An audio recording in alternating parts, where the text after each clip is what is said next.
அனைவருக்கும் வணக்கம். இன்னைக்கு நம்ம ஒரு இலக்கண பகுதி பார்க்க போறோம். என்ன இலக்கண பகுதி அப்படின்னா இன்னிசை அளபடை அப்படின்னு சொல்லக்கூடிய ஒரு பகுதி. அளபடையை ரெண்டா பிரிக்கலாம். ஒன்னு பாத்தீங்க அப்படின்னா உயிரளபடை, இன்னொன்னு பாத்தீங்க அப்படின்னா ஒற்றளபடை. உயிரளபடைய 3 வகையா பிரிக்கிறோம். அதுல ஃபர்ஸ்ட் வரக்கூடியது பாத்தீங்க அப்படின்னா செய்யுளிசை அளபடை, அதுக்கடுத்து இன்னிசை அளபடை, அதுக்கடுத்து சொல்லிசை அளபடை. சரிங்களா? அப்ப நம்ம இதுல பார்க்கக்கூடியது எது அப்படின்னா இன்னிசை அளபடை. இன்னிசை அளபடை அப்படின்றது செயலில் ஓசை குறையாத போதும் இனிய ஓசைக்காக அளபெடுக்க வைக்கக்கூடியதான் எதை சொல்லுவோம் அப்படின்னா இன்னிசை அளபடை அப்படின்னு சொல்லுவோம். இப்போ எக்ஸாம்பிளுக்கு நான் ஒரு திருக்குறள் சொல்றேன் பாருங்க. கெடுப்பது கெட்டாருக்கு சார்வாய் மாற்றாங்க, எடுப்பது எல்லாம் மலை.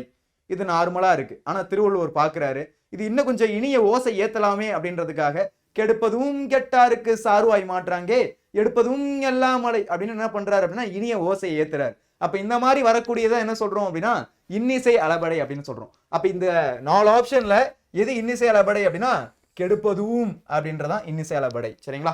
அடுத்து உரநசை அப்படின்றது பாத்தீங்க அப்படின்னா சொல்லிசை அளபடை.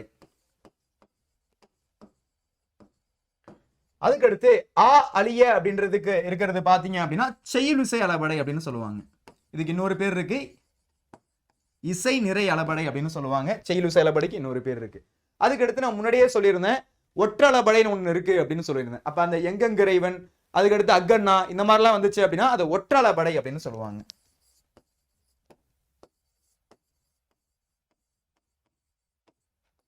இந்த வீடியோ உங்களுக்கு பிடிச்சிருக்கும் அப்படின்றத நம்புறேன். இந்த வீடியோ பிடிச்சிருக்கு அப்படின்னா ஒரு லைக்கை போடுங்க, உங்க ஃப்ரெண்ட்ஸுக்கும் ஷேர் பண்ணுங்க. இது போன்ற யூஸ்ஃபுல்லான வீடியோஸ்க்கு போடுங்க சப்ஸ்கிரைபர். நன்றி, வணக்கம்.